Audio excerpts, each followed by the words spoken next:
Hello and welcome. You're tuned into the best in paranormal talk radio. This is Beyond the Darkness. I'm your host, Dave Schrader. As we've done the show for the last 12 years, we've covered a myriad of different topics. I love to watch documentaries on the strange and the supernatural, and I'm thankful for all of the great documentaries many of you have pointed out for me to check out. That's led us to many of the best interviews and guests that we've had an opportunity to see and witness on this show. Now, with that said, there's been one documentary that has stood head and shoulders above the rest, one that has had me completely fascinated from the first watching. I think I've checked it out about 10 times now, the Afterlife Investigations, the Scole Experiment. What a fascinating documentary. What an interesting look at the paranormal. And especially because one thing that we talk about on the show a lot is the integrity of an investigation, how experiments are done. And I was really intrigued and fascinated by the way the people involved in the Scole experiment focused and did this time and time again the same way to create a bridge, this amazing communication line that opened them up to some of what I think is the most compelling proof and evidence of the supernatural ever recorded. If you have not seen the documentary, shame on you. And I know many of you have reached out to me over the years saying, when are you going to do a show on the Scole experiment? Well, the time is finally here. Joining us on the air today, Robin Foy is with us, and his constant involvement in the now famous Scole experiment, which mainly took place at their farmhouse in the village of Scole, Norfolk, East Anglia, UK, over a 5-year period. 5 years. I want you to think about that. From 1993 to 1998, they continued this experiment. And during that period, Robin and Sandra were the only people in the world who were able to personally witness all 1,000 plus hours of physical phenomena in their Scole Experimental Group. Robin, thank you so much for joining us today. You're very welcome, Dave. I know you've got an amazing bed of work that you've done since then as well, and we're going to cover that as the show progresses. But the Scole experiment, can you give us a little background, Robin? How did this experiment come to fruition? How did you guys start to line up to create this idea and put this to a test? Well, in a way, it was a sort of long-standing thing. It's now 45 years since Sandra and I really began our investigations into the paranormal, and both of us started basically by joining a group which was it turned out to be a physical circle. 2 different circles, 2 different times, but we both went into it in the same way, not realizing, either of us, how rare physical phenomena is. And we sort of started really in that area. And we'd been doing it for many, many years, and we got married, both of us second marriage, in 1979. And from then onwards, we had our own groups, many of them. I started a number of organizations as well, to try and boost physical phenomena and teach the world about it, basically, because round about the late 1980s, it looked as though it was going to become extinct, because most of the physical mediums at that time had actually sort of died off, and there were very, very few of them actually developing mediumship, physical mediumship at that time. So in 1990, I'd attended many circles and been involved in many circles. I happened to be involved in a circle in Ilkeston in Derbyshire in the UK, where a message came through the medium, independent voice, which means that we heard it in midair, and everybody who was present was able to hear the voice. And it asked us to form an organization to boost and help physical phenomena to grow and become worldwide. And in fact, that's exactly what we did. And I started up an organization called the Noah's Ark Society. And in that society, we met and sat with many physical mediums. Some of them sort of became famous at that point, and some had already become famous. And we had the opportunity to witness many, many hours of physical mediumship. And at that time, we were also looking to move, and we moved to Scole. Eventually in 1991, 1991, and from then onwards, we sort of got on with this group, and gradually, through notices in the magazine for the Noah's Ark Society, we put notices in there to sort of say we were looking for sitters, and the right sitters came along. We had another 5 people joined us, so we were in 7 in total when Scole started, and natural wastage ended up with us just being 4 people. And those 4 people, we got the most fantastic phenomena in many different types of phenomena, which has since been said that it's probably the largest amount of different phenomena in a group that's ever really been witnessed.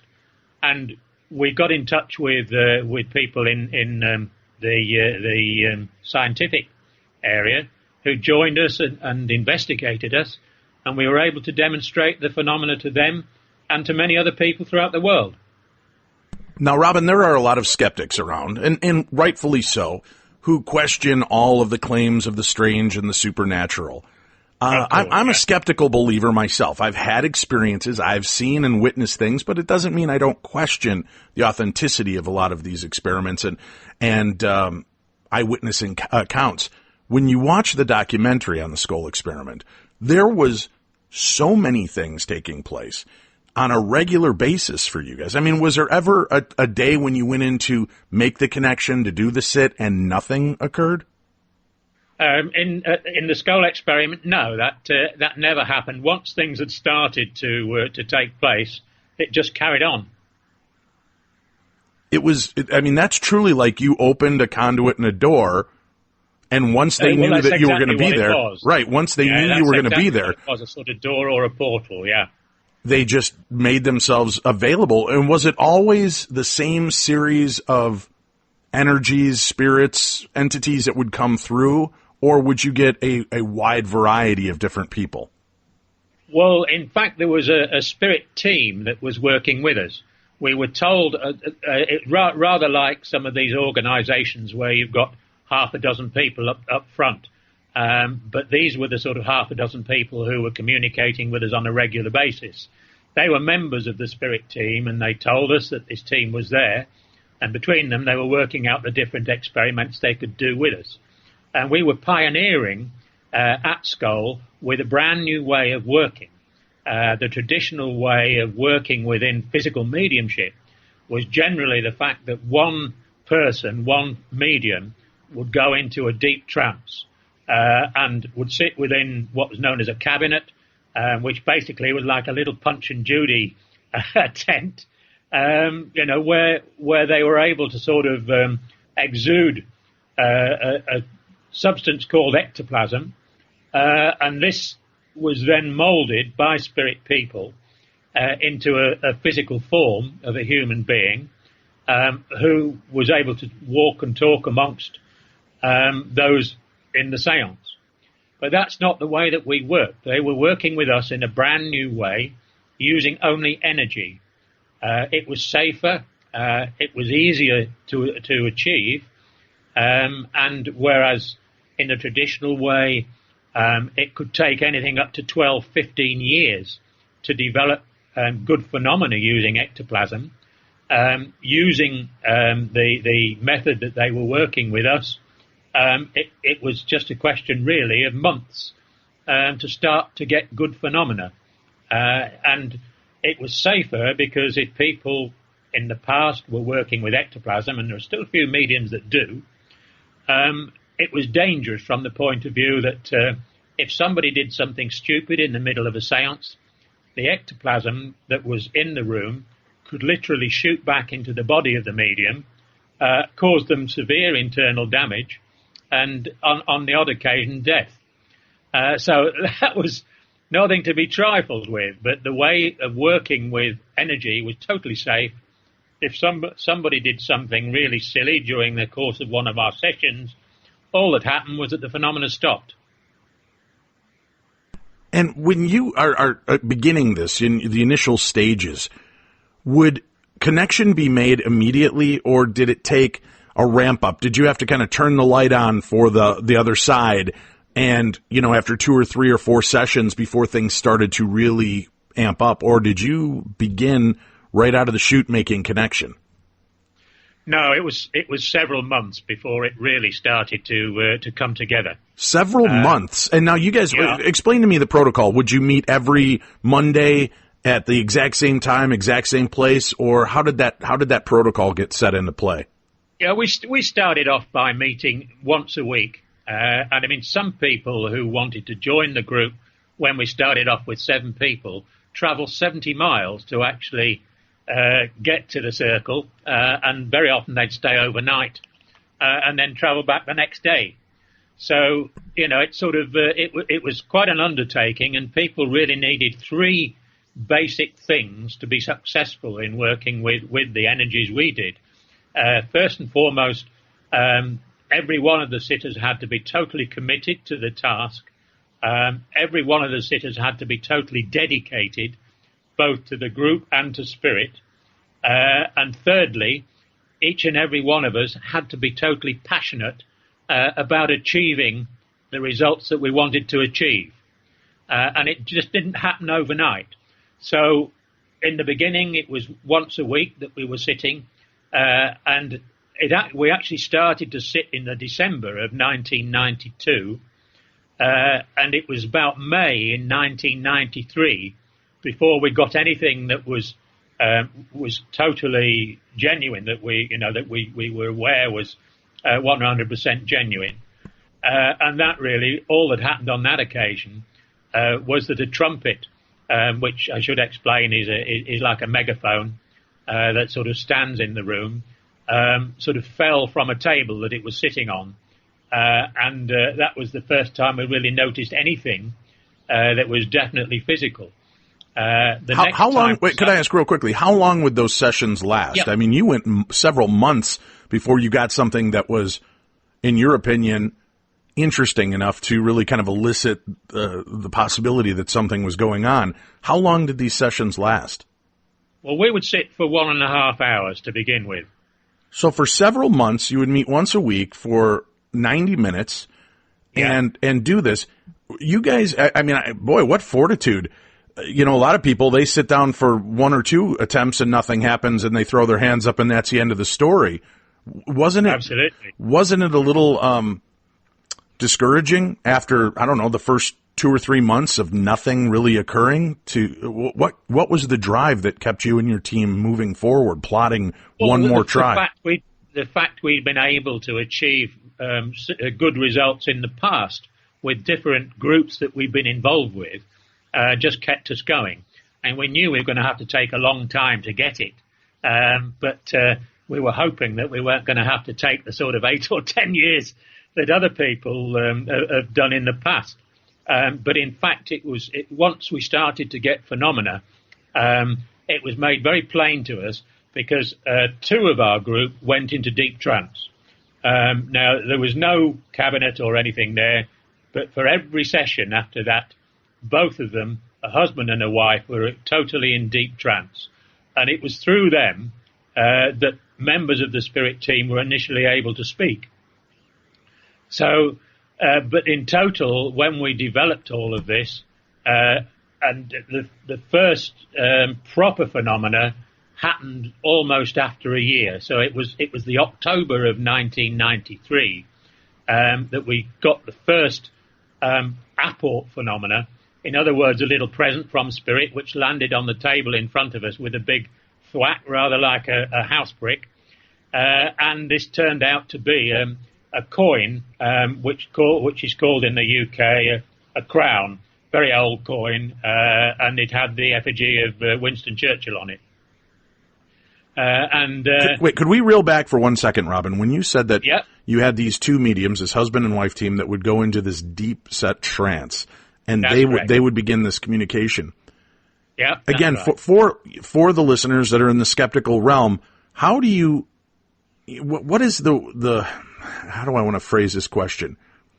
When you're witnessing something that you have no scientific way to corroborate, how do you know, and how are you comfortable enough to say, okay, what they're doing is real? This isn't their imagination. This isn't their creativity. this isn't just, their inhibitions released so that they're kind of channeling their own selves and their own belief systems and imparting them on you, as opposed to it being true spiritual communication and contact. Yeah, well, that's, purely and simply, we were looking for physical phenomena. And once they started to go into trance, and once we had the first apport, everything started to happen fairly quickly after that. One of the first things we got was spirit lights, and everybody present was able to witness this. And then we developed sort of 5 different ways. Well, wait, can you explain for our listeners spirit lights? So yeah. Are you in a darkened room at this time? Candle lights, total lights off? What is it? Yes, we were sitting in a darkened room, totally. And these spirit lights, would they go off like flash bulbs? Were they sparkles? What could you explain to us regarding what spirit lights look like? There were so many different types of spirit light. They developed a little spirit light that would actually fly around all over the room, doing all sorts of aerobatics. They developed, because we were asked by the spirit team to actually supply them with a glass dome, which we did, and they used the glass dome to sort of store the different energies that they were using, and eventually also to sort of to light up the room, because they were providing spirit lights inside the glass dome, and on occasion they would rotate within the glass dome like a lighthouse. And when things really started to happen in the room, in other words, when we had teleported spirit people who were solid, then they could be seen by the spirit lights that were present. All right, now hold on. Again, to our listeners, I know this sounds unbelievable, but this was a large group that witnessed this. There were many times in many different places that people were witness to this phenomena taking place. Now, when you say these were lights, would they flash or would they be a constant emitting light like a torch or a flashlight going? Well, all different types. I mean, some were sheets of light in the room, so that it almost appeared as though one of the walls would light up. Other spirit lights changed color. I mean, we had a red. They tried using different colored lights. They tried producing red lights, green lights, blue lights. Eventually, they settled on a sort of greeny white light that they used. But and was it very bright? I mean, like once they would light up these areas, would it light up and illuminate the room enough for you to see each other clearly, or was it like a self-contained glow where you could see the light emitting from the area, but it wasn't enough to bathe the entire room? Generally speaking, it was sufficient for everybody to witness everything in the room. All right, you've got this light emitting. When you would speak, did you ask them how they were doing this and where this light source was coming from? I mean, there has to be an energy source to produce this. Were they emitting it from another dimension, another plane, or was the light an entity unto itself? They did tell us as they went along, because what we were doing with these energy, the energy that was being used, was very much pioneering work. And of course, they asked us if we minded them going as far as they could with all the experiments that we were doing, and we always said, yeah, carry on, do what you like. We're happy for you to carry on as far as you can with this. And then they would explain to us what they were doing. I mean, many of the spirit team that were working with us were actually scientists themselves who had gone over, had a life in our world, and then gone over to the spirit world. But they were still working as scientists. And a lot of this was all pioneering sort of stuff that they were doing. But the energy work that they were talking about with us basically involved 3 different types of energies. The first energy that they used was spiritual energy, which they themselves, the spirit team, brought with them from the spirit world. The second type of energy was the spiritual energy of the sitters who were in the room. Each and every one of the sitters was involved in this. It wasn't just one medium. We were all involved in it. And the third type of energy was in fact natural energy, which is in this world, and it occurs in naturally in spirals or columns in different places geographically. And these three energies were mixed together by the spirit team to form what they called a creative energy. The creative energy was stored then in the glass dome, and they were able to draw on this creative energy for all of the phenomena that they then developed. So they were it was like a generator. They were putting like a battery in place, and then they would draw from that battery in order to manifest and do the things they needed to do. That was exactly it, yes. Did you ever, there had to be a point at some point during this, because I don't know, maybe it doesn't for you. When I've witnessed unbelievable phenomena, and I'm witness to it, there's no denying what I've just seen, but then I stand back and I go, am I insane? Is this really happening? Were you ever questioning your sanity or the way the phenomena was taking place? I'm just curious. You guys were in such a unique position. Yeah, we didn't ourselves, but quite frankly, some people who were very prominent scientists on occasions had the opportunity to sit with us, and they would witness the most amazing stuff. And then we had an occurrence that was quite frequent with visitors that came, which everybody would sort of call the morning after syndrome, when basically they sat back and said, yeah, we saw it and it happened, but it can't be correct. Just purely and simply because it's not logical. Right. But yeah, we did have that, but ourselves, we had total faith in our spirit team. They brought us a tremendous amount of personal evidence of their survival. They'd bring through facts that none of us knew. And then when the facts were checked, they were proven to be 100% correct.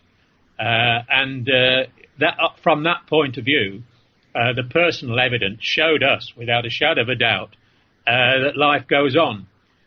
People say to me now, I've been involved in this 45 years, and people say to me, look, you've been in this 45 years, you must believe in life after death now. And I always say no. And they look at me a bit scant, what is this, and I simply say, well, I don't believe in life after death. I know it to be a fact. And there's a hell of a difference between knowing and believing.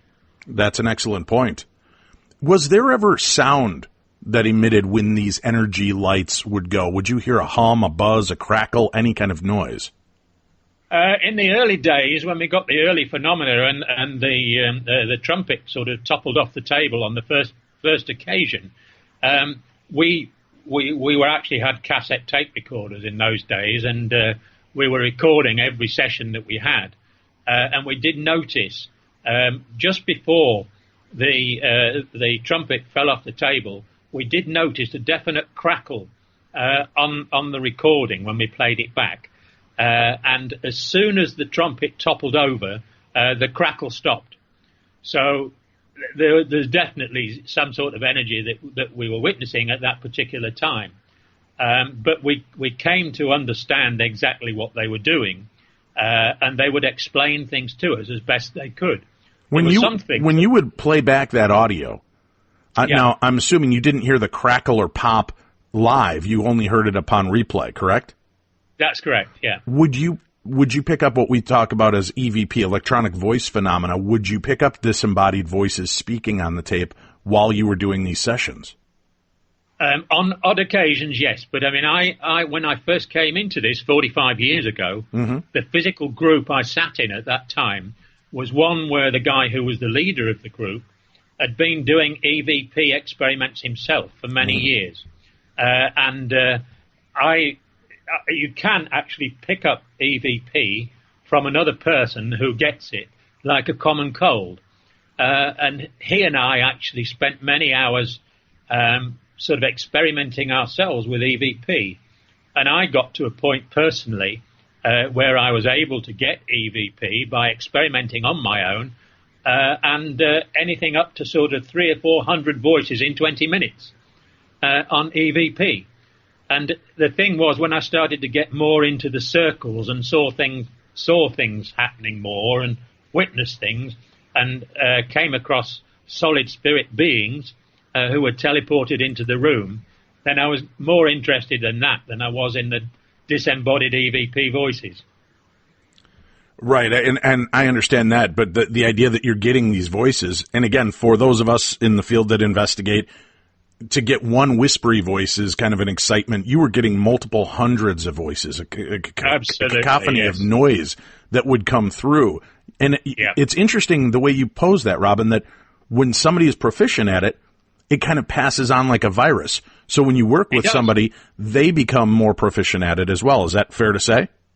That's quite correct. Interesting. In fact, I've done workshops where I've got people who've never had it before, been able to demonstrate EVP to them with a recorder, and then at the end of the workshop, they're all getting it.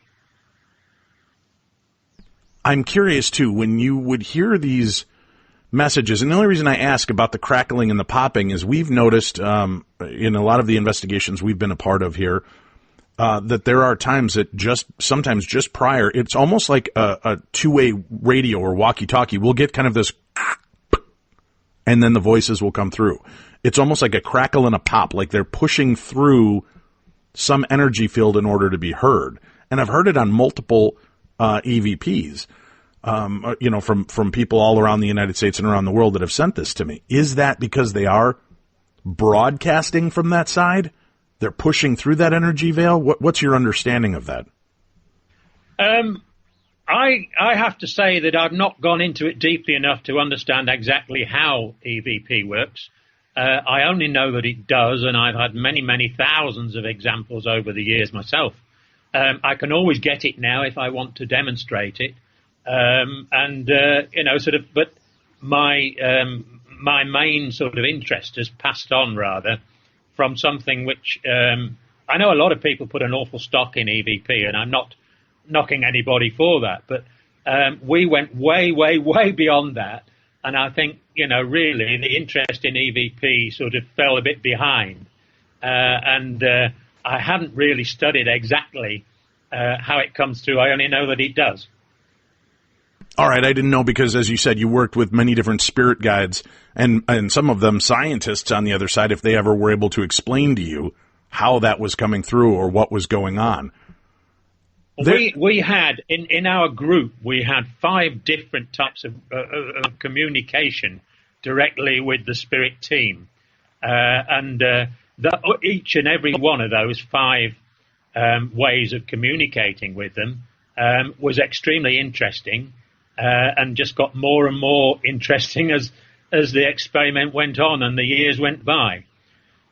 First and foremost, the deep trance communication was extremely good. I mean, I've witnessed hundreds of deep trance mediums in the 45 years I've been involved in this.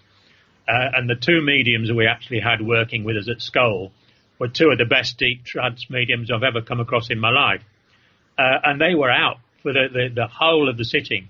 And that's quite a sacrifice when you think about it, because for sort of 1,000 hours plus, those 2 guys just didn't witness anything of that. They were only able to sort of pick up what had happened by listening back to the tapes afterwards. But the evidence that came through the deep trance when we were speaking to these people who were members of our spirit team was quite amazing.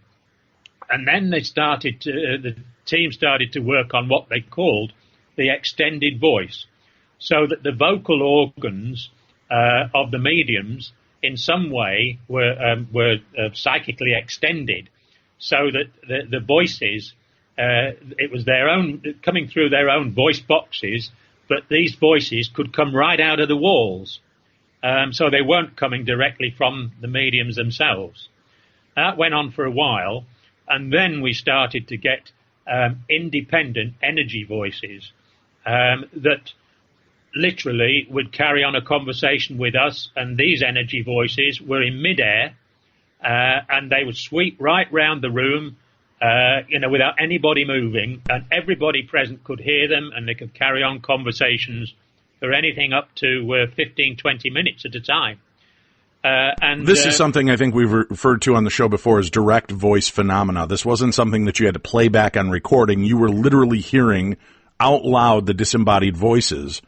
And it almost sounds like sounds like quadrophenia, the way the voices would move around the room for you, right? I mean, so it was broadcasting, so like each one of you could hear what was being said. Yeah, that's exactly it. And some communicators within the spirit team got extremely proficient at this. There was a guy who had been an engineer in his lifetime, who was called Reg Lawrence, and he got extremely proficient with this independent energy voice phenomenon, and he would joke with the sitters and sort of jump from one side of the room to the other in a split second.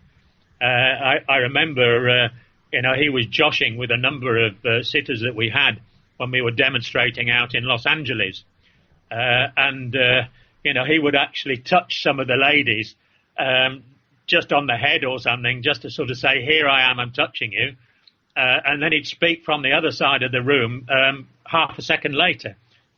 Quite sort of amazing, but that was a very, very good way of communicating with us. Then they went on from that, so that they were actually speaking through the amplifier of a cassette tape recorder that we had in the room, and we carried on a conversation with them through the tape recorder. They told us that the point of entry was a silicon chip, but we had people that came to us for a seminar who would speak to relatives in the relatives' own voices through this amplifier of the tape recorder. And sometimes, I remember one guy, his relative who spoke to him had only been passed over 6 weeks. Very early on in the spirit world, he was able to talk to him about things that only the two of them knew about. And that's an amazing corroboration when you have that happening. Absolutely. Watching the documentary as well, it's one thing to hear these voices, to see these lights and this phenomena, but there was physical, as you said, apportations, things that would just kind of appear and drop onto the table in front of a group of people. Everything from coins to antiques to newspapers. And that wasn't all. You also did experiments with undeveloped film, if I recall. Yes, indeed. We did, yes, yeah. And I found this really amazing, and this kind of psychic photography that would be done. And you guys would take brand new rolls of film that it was freshly broken out of the package, right? And you would set it in the center of the table, immediately develop that film to find that there were messages, photographs, and these messages, as you would come to find, were coming from really remarkable resources, right? I mean, Thomas Alva Edison appeared to be making himself known during these communications. Well, he certainly did. I mean, Edison actually put out a blueprint on one of these films that had been unexposed, and when we developed it, on this blueprint was a picture of a small device that he wanted us to build, which he called the TDC, Trans-Dimensional Communication Device, and he told us if we built this device and used it, we would not only be able to communicate directly with the spirit world, but also with other dimensions, in other words, with ETs. Now, on this film, he actually signed his message TAE, which obviously his initials, and the scientists who were sitting with us on the occasion that this came through got in touch with the Edison Institute and asked if they had any examples of his initial signature with them that they could copy and send on. And in fact, they came across a 1926 memo, which Edison had signed TAE, and they sent a copy of this back to the scientists who were sitting with us. And when they compared the TAE on his memo of 1926 with the TAE on the film in which he produced the blueprint, it was virtually identical. Yeah, right. And that was part of what was so interesting to me, too, is that you were getting this. And the information that you were getting was scientific in nature. This wasn't something that any one of you or your group had knowledge of, right? It's not like one of you was this electronics engineer and could have mocked this up or faked this up as well. This was something that was coming truly from a different mind. Absolutely and totally, yeah. And for a lot of our listeners, too, if I could just mention, Robin, here's a fascinating aspect, and we've mentioned it from time to time, but I'm not sure people really grasp this. If you go online, go to eBay, go to Amazon, you might be able to find Thomas Edison's original biography. It was subsequently re-released with a huge chunk lifted from that book that no longer appears in the biography. The original unedited biography includes an entire chapter on kind of spirit phone technology and how he believed that at some point there would be technology that would allow us to speak to the dead or the energy of the disincarnate. So this was a belief of Thomas Alva Edison that this could take place. And isn't it fascinating, Robin, that even in death, this was still an interest to him. This was, hey, if I couldn't do it from that side, let me help you bridge backwards. Well, that's it, exactly. And I mean, the thing was that we did go on to build this little transdimensional communication device, and it took several months of working with it to get it absolutely perfect. But when we did get it perfect and we were able to get complete communication between us and disincarnate people, the very first person to speak to us through that device was Thomas Alva Edison. And he spoke to us through the device for 15 minutes. And we have a recording of that somewhere. Now, has there been any comparison? Because I understand my listeners are going to be all over me if I don't ask the questions, Robin. Has there ever been any comparison to the voice that you recorded to known recordings of Thomas Alva Edison's voice to see if there is a match in that? No, in fact, there hasn't been, because we've never allowed any of these recordings to be made public at this stage. Why is that? Well, purely and simply because we were asked to keep all of these things private until the Spirit team wanted it to go ahead. But we have all the recordings, and we are hoping that in the not-too-distant future, when we've managed to sort of raise enough money to buy the centre that we want, which is going to be all about physical mediumship, that it will be a sort of college in a way, in that people who are very interested will be able to study past recordings. Don't you think that it would behoove the organization to release some of these audio recordings in order to garner more money and donations? I mean, if there was this kind of evidence that existed, I believe you would get more people that would be willing to participate and help fund this project and what you're currently working on, you know, as opposed to just, oh yeah, we've got this and we've heard this, but here it is. Here we can lay it out for you. Wouldn't the spirit realm, wouldn't they want that to come forward to help this center and communication finally Well, if they had asked for it, it would have happened. But, it's being done in a different way, and there's going to be a totally different group working from that center. All right, Robin Foy is our guest. We have to take a quick break. We'll be back. We've got so much more to discuss with the Scole Experiment and beyond. You're listening to the best in paranormal talk radio. This is Beyond the Darkness.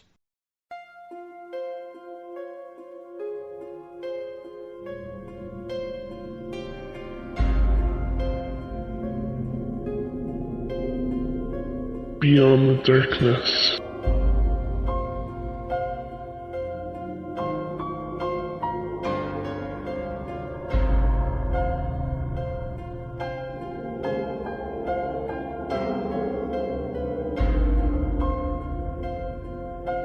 Hello, welcome back to the best in paranormal talk radio. This is Beyond the Darkness. I'm your host, Dave Schrader. If you are interested in the supernatural and the paranormal, and you would like to get out of your comfort zone, instead of just hearing about it on the radio, listening to it on podcasts, or watching it on TV, then I encourage you to join me at any one of the great events that I'll be a part of this year. Go to darknessevents.com. That's darknessevents.com, and get a chance to come on out. See all of the great places we're going to visit this year, where we will be investigating or hearing from some of the top investigators across the board of the paranormal, from ghosts to UFOs, psychic phenomena, and more. You can find all of the places I'll be a part of this year right on our website at darknessevents.com. And we have an adventure you don't want to miss. We're going back to Romania on our Dracula Stakeout Tour 2018. It is going to be amazing, and I hope that you'll join us for that. We'll be transporting around Transylvania and the surrounding areas, seeing haunted castles, haunted churches, cemeteries. We'll see the birthplace and death place of Vlad the Impaler, the original Dracula, plus visit some of the castles that he was associated with and investigate 2 of those castles that are well known for being haunted. Plus, did I mention, we're going to take a visit to the Baisu Forest, one of the most haunted places on the planet.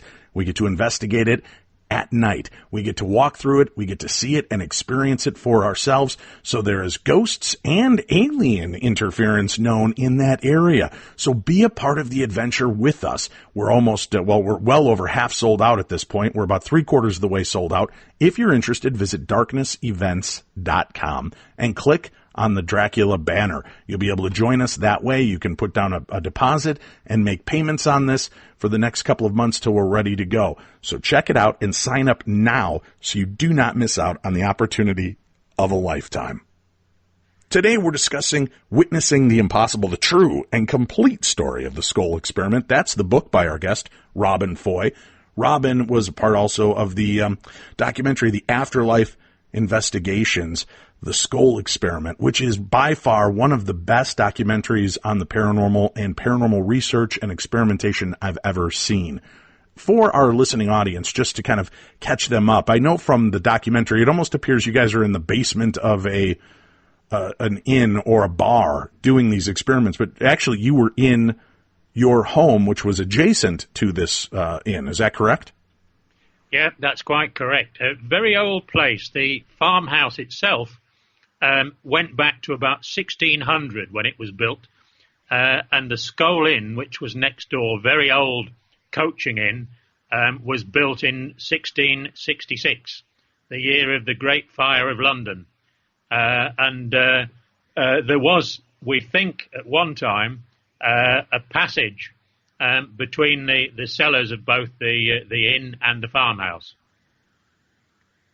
I have to ask, too, when you're doing those type of experiments on a regular basis and you're inviting this phenomena in, when you weren't doing the experiments, would the phenomena still be there? Would you have things going on, lights in other parts of your house, voices, footsteps, otherworldly communication? Yeah, in fact, you know, sort of whenever you're involved in working in a physical circle in this way, as we have been over the years, once the phenomena starts to happen, you also get weird and wonderful things happening in your home. Spirits sometimes like to play with your electrics and your central heating systems and various other things in the home. For instance, there are many occasions when we would probably go into the kitchen to sort of put the kettle on and find that when you get there, it's already on. Well, that was helpful at least. It does happen, absolutely. Right, in proper spirits. When we moved into Scole itself, into the house at Scole, there were actually 3 ghosts in the place. I call them ghosts, but they were actually sort of spirit beings. One of them was a dairymaid because it had been a working farm, and we saw her on a number of occasions. Another one was a big Irish wolfhound dog who we nicknamed Rufus, and you could hear him padding along the upstairs corridor in the middle of the night. And sometimes when you were sitting in a room with other people, he'd suddenly growl, this very, very deep growl of this dog and we saw him occasionally as well, an Irish wolfhound. And the third one had been a worker in the farm itself. And you would see this guy because the driveway into the house was quite long. And you would see this chap walk up, and he had what we would describe as an Andy cap on his head, you know, a working cap. And he would walk by the window in full daylight, and we'd often shoot out to the kitchen to open the door to discover that the figure had disappeared. So we had that all the time as well. Plus, Scole itself had been an ancient Roman settlement that had one time been called Villa Faustini. It was the main Roman settlement between Colchester, which in those days had been the centre of the Roman England, and Norwich, which was another Roman place, and this was halfway between. But it was called Villa Faustini by the Romans. And whilst we were in that farmhouse, the barn behind the farm was sold off by the guy that owned it and turned into a dwelling house. And as they were doing that conversion, they found the body of a Roman centurion actually underneath the barn, which was then buried in the local churchyard. That's amazing, right? I mean, to find an actual Roman centurion body or remains there, that's astounding. Now, with the experiment, you are getting more and more in depth into this. Your communication level is stepping up and seeing amazing responses and results. You're getting scientists that are coming in. Were there scientists that came in and witnessed this that would simply walk away and say, it's trickery, it's, you guys are trying to pull the wool over somebody's eyes, or were they converted to believers when they saw what was going on? Well, the three main scientists that investigated Scole actually were senior members of the SPR, which is the Society for Psychical Research in the UK, and by nature a very sceptical lot anyway. But the three scientists that sat with us on 25 to 30 occasions over 2 years witnessed all that was going on, and they were very happy to say in the report they did for the SPR that they felt it was 100% genuine. But they tried to bring in people like themselves who were what you'd call a closed skeptics. And these guys would witness it and then walk away and say it couldn't possibly have happened. So it's got to be fraudulent because that sort of thing could never happen. And I just sometimes couldn't believe the attitude of some of these guys who really were not sort of open to experiment at all, but were totally closed off. So that did happen. But we got to the stage that we knew it was genuine and we just carried on anyway. Would they ever insert some type of protocol to make sure that, were they the ones to bring the film? Were they the ones to do certain things and still get the results? Or were they unsatisfied because, hey, let us have a little bit more control in this experiment? No, they had as much control as the spirit team allowed them to have, and definitely they would search the cellar beforehand. They would go over it thoroughly. If it was a film experiment, very often they would bring their own films, and it still happened. The films were also put into a lockbox, which they themselves held on occasions, and it still happened. So they were quite satisfied, and they put into place an awful lot of protocols, which proved to them that everything was 100% genuine. And could I ask, was there ever any negative experiences that you had doing these experiments? Was there ever any energy that came through that tried to shut you down or dissuade you, what some people would consider the demonic realm or dark energy? Did that ever occur, or because of the intention of the experiment and what you were doing, were you guys pretty pure on that? It never, ever happened to us. It's never happened to us in 45 years of being heavily involved in this. All we've ever felt when working with these paranormal groups is love. That love is key to all of the communication between this world and the next. And basically, when you're sitting in these experiments, you could actually feel that love as a physical thing. I love that you mentioned that as well, because I talk to people all the time that live in this state of fear where it comes to the paranormal. And aren't you afraid, Dave? Aren't you afraid this is going to happen, or you're going to get an attachment? And I can say, honestly, that in the 13 plus years that I've been a much more active hands-on investigator, I've never had a negative experience like that. It doesn't mean that I haven't had maybe some energy follow me, but nothing that was ever evil or dangerous. And again, that's because I've just never allowed for that. The intention was to go have an experience, to witness the paranormal, the supernatural phenomena, and allow it to just occur as opposed to being frightened of it. Like you mentioned that you guys had this wolfhound that you would encounter. Here over in the United States, Robin, everybody would be sure that it's some kind of wolf demon that was, because it was growling, it had to be evil. But I love that you guys kept it in perspective that no, it's a dog. It's going to make these noises.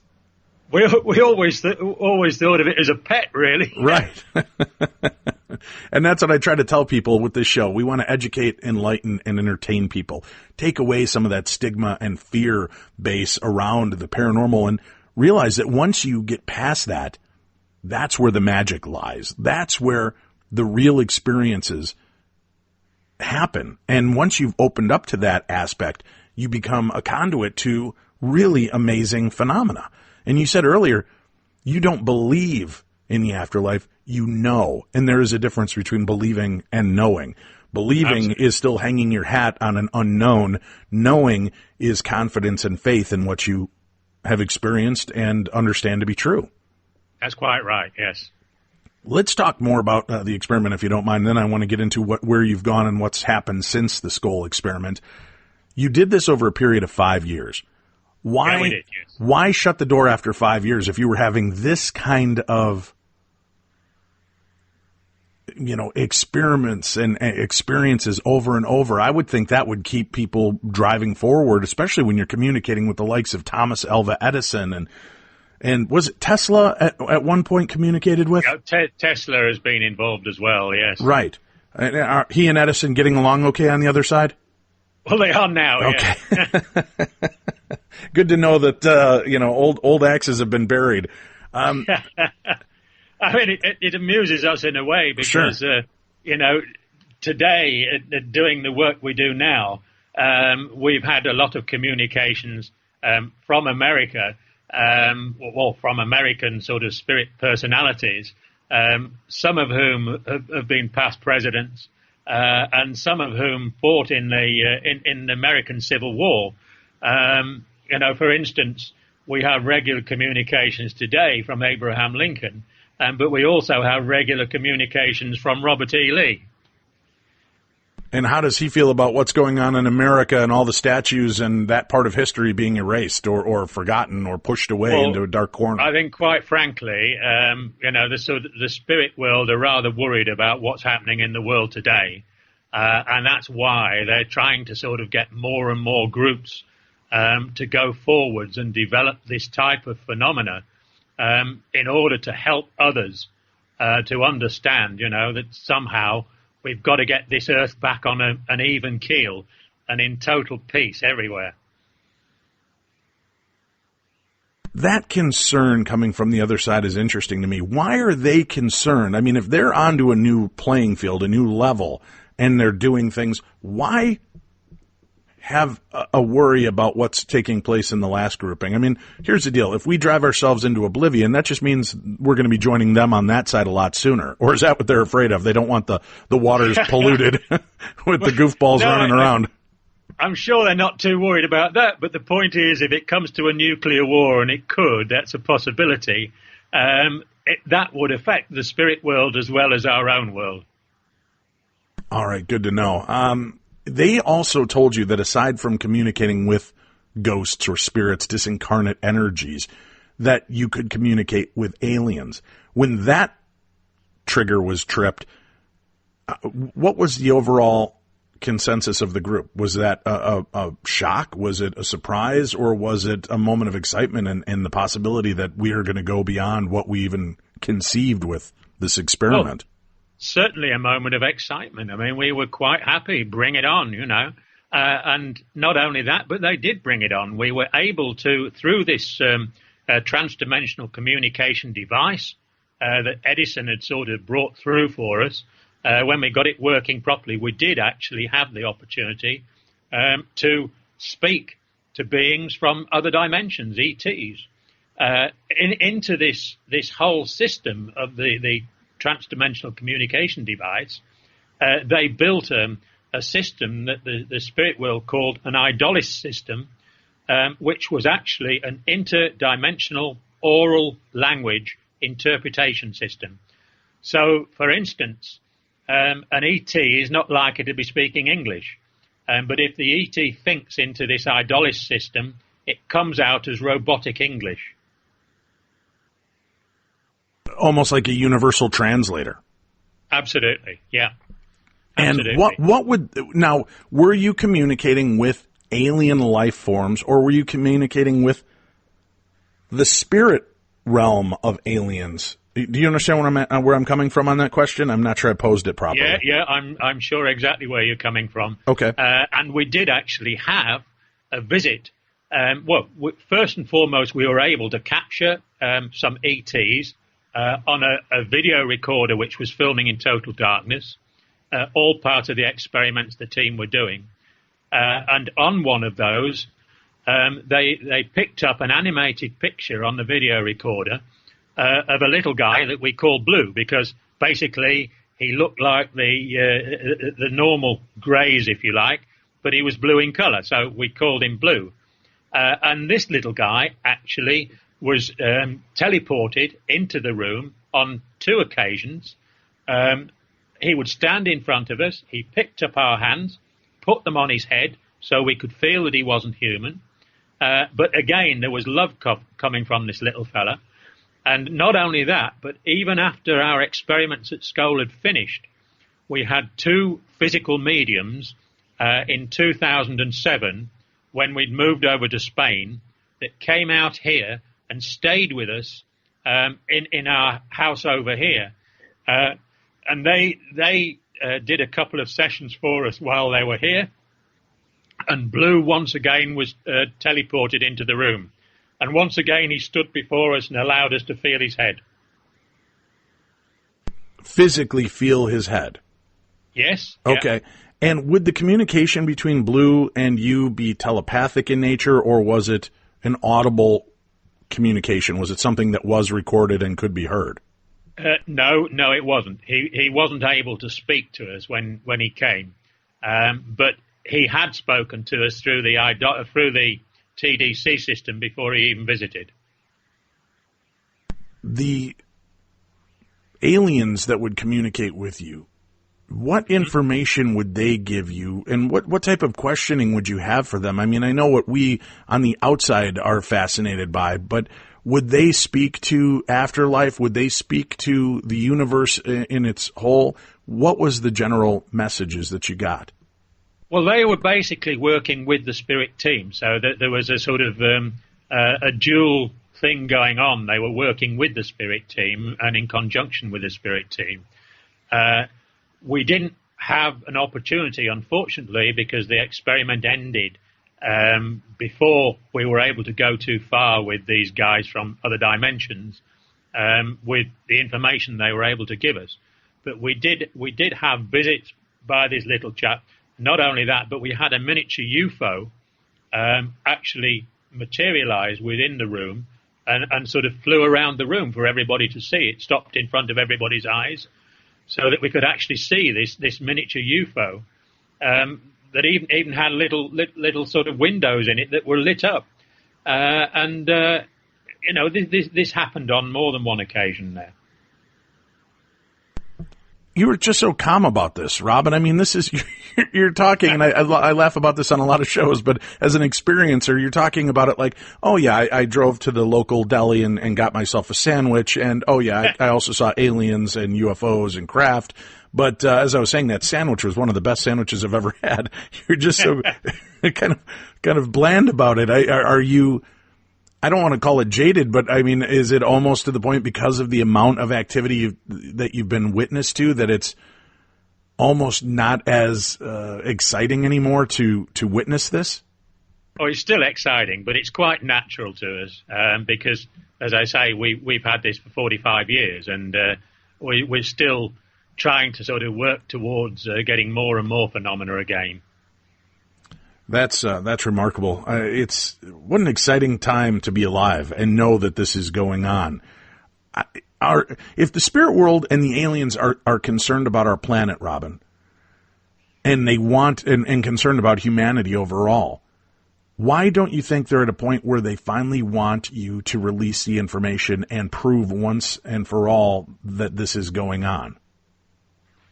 Because they have plans which should really come into fruition later on this year, which will allow a certain number of people who are in a position to influence things to witness further phenomena. Okay, so they have got something already in play that will start to open that door. Do you believe that then disclosure from the Scole Experiment and the audio recordings and experiments that you've done will become public at that point? It will to people that really want to study it in depth and in a serious way. Okay, all right. Are these alien beings coexisting in the spirit realm with our ancestors and our people? Or are they just, mediumistic and psychic in nature as well, where they're in a totally different physical realm, but they can sense the spirit energies? That's something that I don't know too much about, to be honest. I mean, I know that it happened, that they were there. There was an intention for us and for the spirit world and for them to work in unison.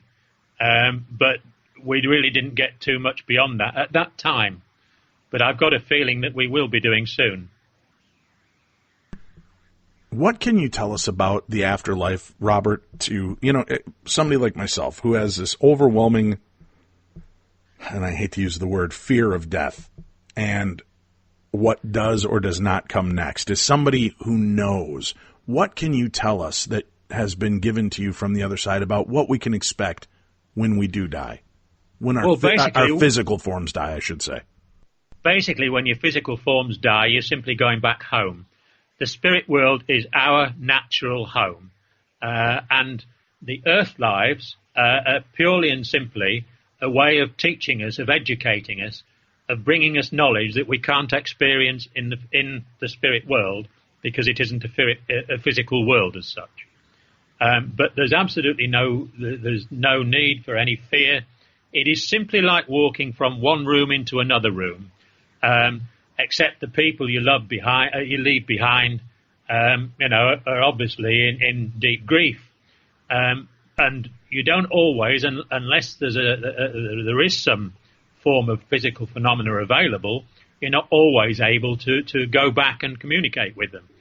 Is there a sense of grief taken on to the next level? When my spirit leaves my physical form, will I grieve and feel the pain and loss of not being around my children or my wife or my family and friends anymore? Initially, that's possible. Okay, so as long as we're still kind of tied to that, even though we're no longer physical, we still have that resonance memory of it, that as long as that goes before we kind of transcend and evolve even further. That's exactly right. And of course, the thing is that once you're on the other side, most people who go over to the other side retain an interest in those they've left behind, in the loved ones, etc., and they continue to sort of to visit them, or even if they can't be seen. I like that. I like that idea exists. Are we layers in a book? Really, the energy levels. Is Edison, right next to me right now? I don't mean so much physically, but I mean, is that energy level just that close, or is there a pretty big division line between our realm and what we call the spirit realm? Well, no, the spirit world exists all around us, and quite frankly, it's exactly the same sort of space, if you like, as we are, except that it's not a physical world. And the reason that we're not able to perceive it is that the rate of vibration in the spirit world is finer than ours in the physical world, and that's why we're just not able to see one another.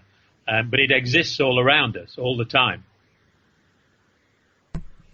Can you tell us too, with this realm around us, when they're there, are they living a life very much like ours? I mean, is Edison still a scientist over there? Is it just like a video game? Are we just upping our powers and abilities and we're stepping into another form, into that realm to continue the same journey? Or how does that work? No, we all have a choice.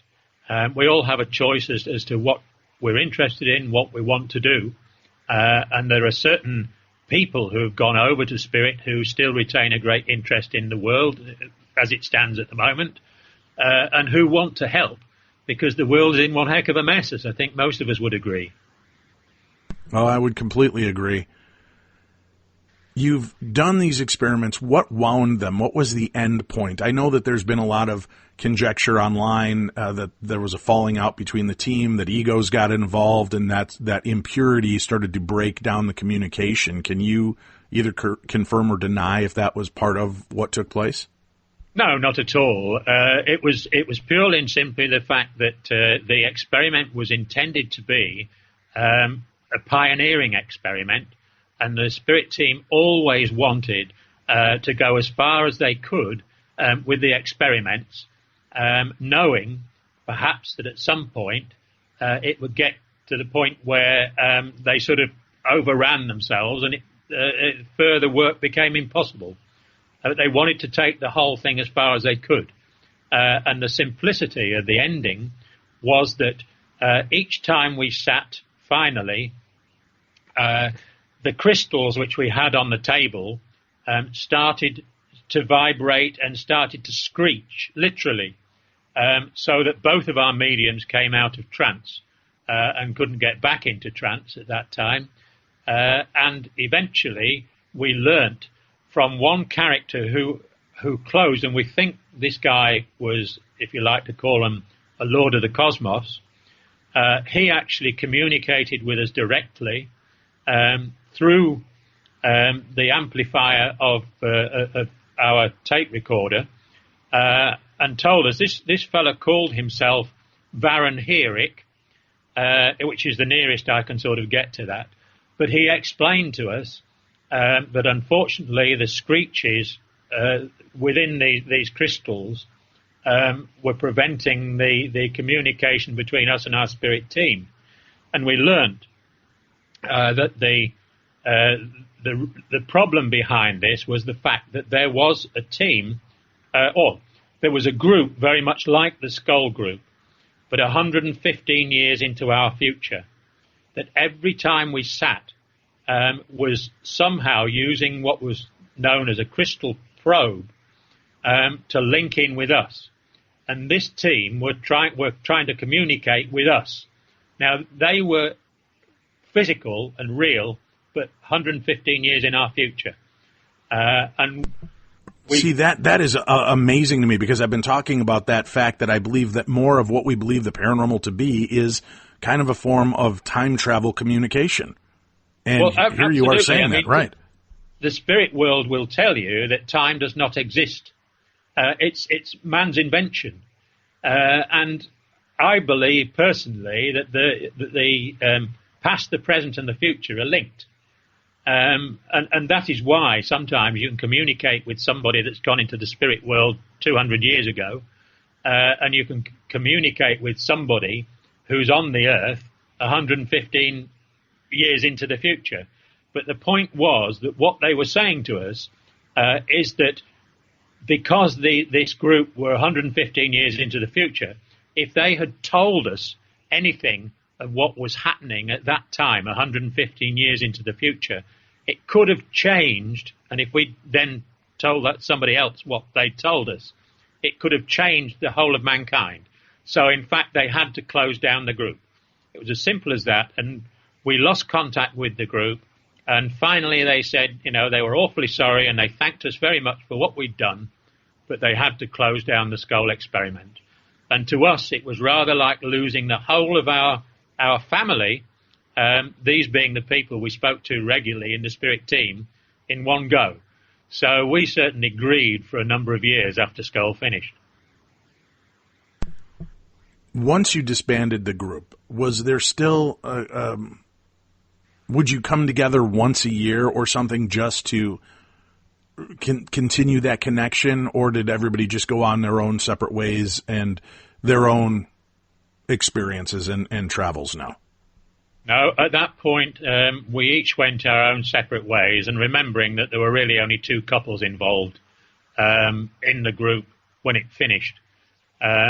the time was not right, and that was, although my wife Sandra and I have tried over the years to continue sitting and to try and get back the phenomena that we had, that just did not happen up until... Why do you think that was? I mean, you had already been... Because the time wasn't right. We've been told since that the time wasn't right.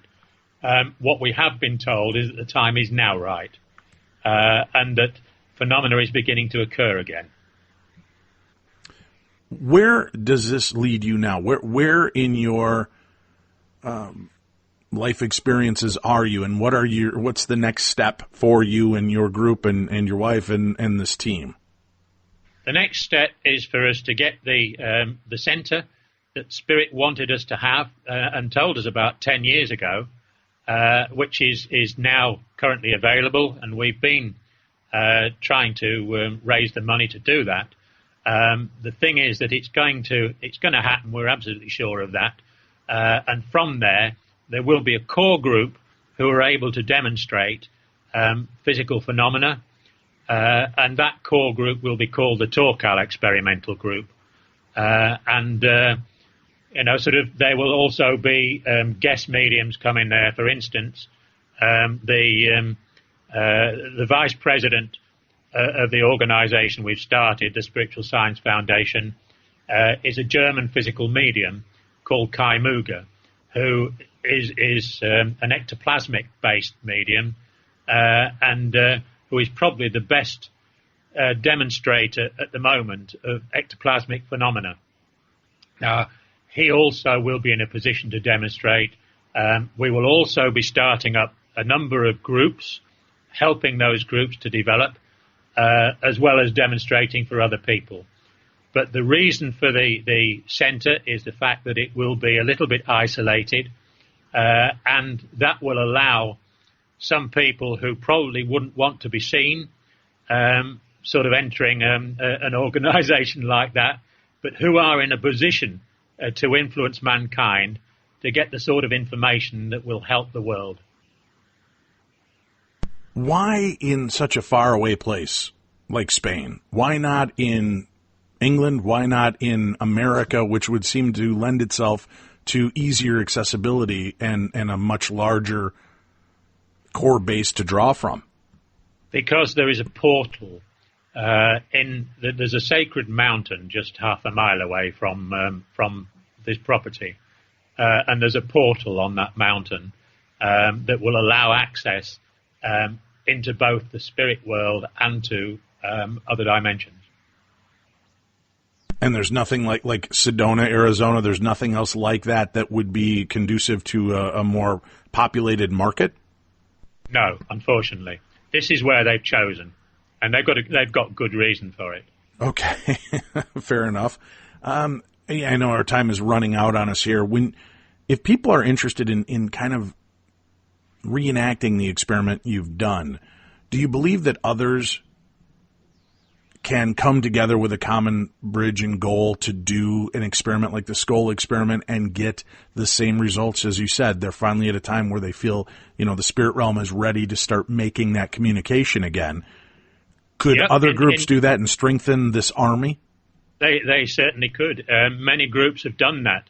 Whilst we were doing the Scole Experiment, the spirit team at Scole literally dictated a booklet, 72-page booklet, that people could use. It's got all the information they need to start up a group and get phenomena.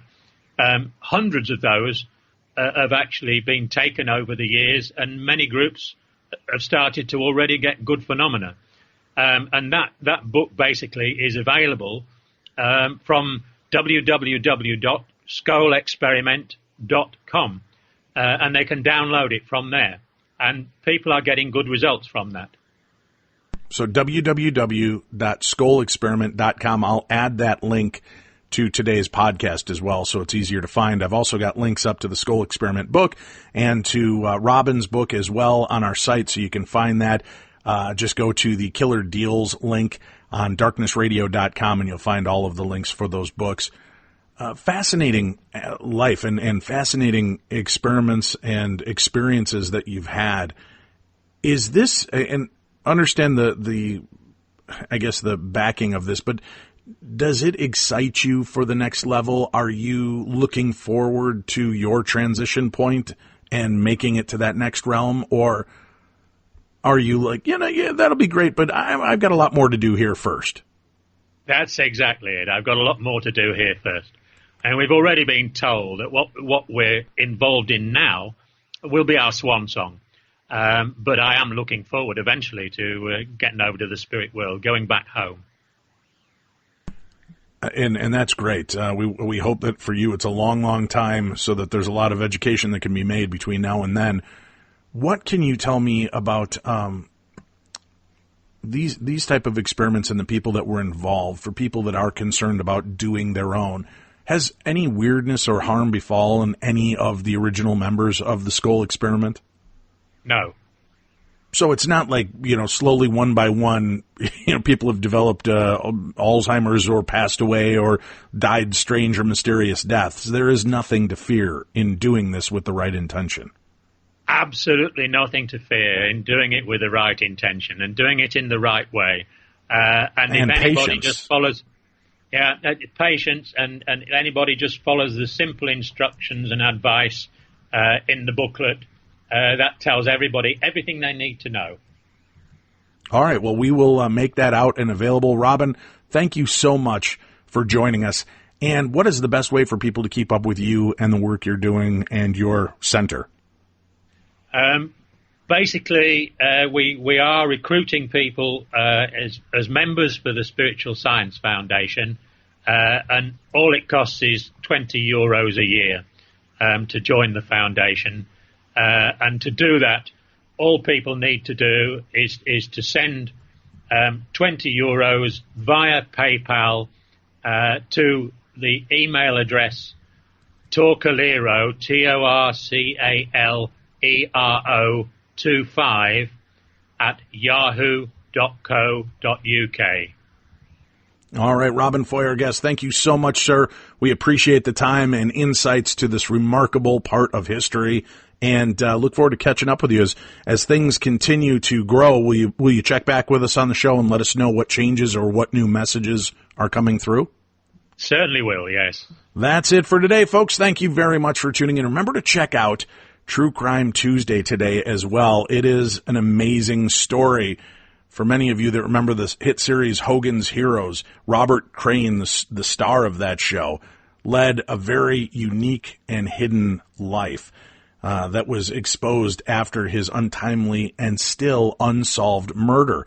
We'll be joined by his son, Robert Crane Jr., to talk about his father's life, his death, and legacy, and this unsolved murder. Is it truly unsolved? Does Robert Crane, his son, believe that the murderer still is out there, or does he know who killed his father? We'll find out about that and more today on True Crime Tuesday, and it's easy enough to subscribe. Simply go to darknessradio.com and click on the True Crime Tuesday banner. It'll take you in time, about 2-3 minutes to subscribe. $5 a month gets you 4 brand new episodes every week, or every month, I should say, a brand new episode every week.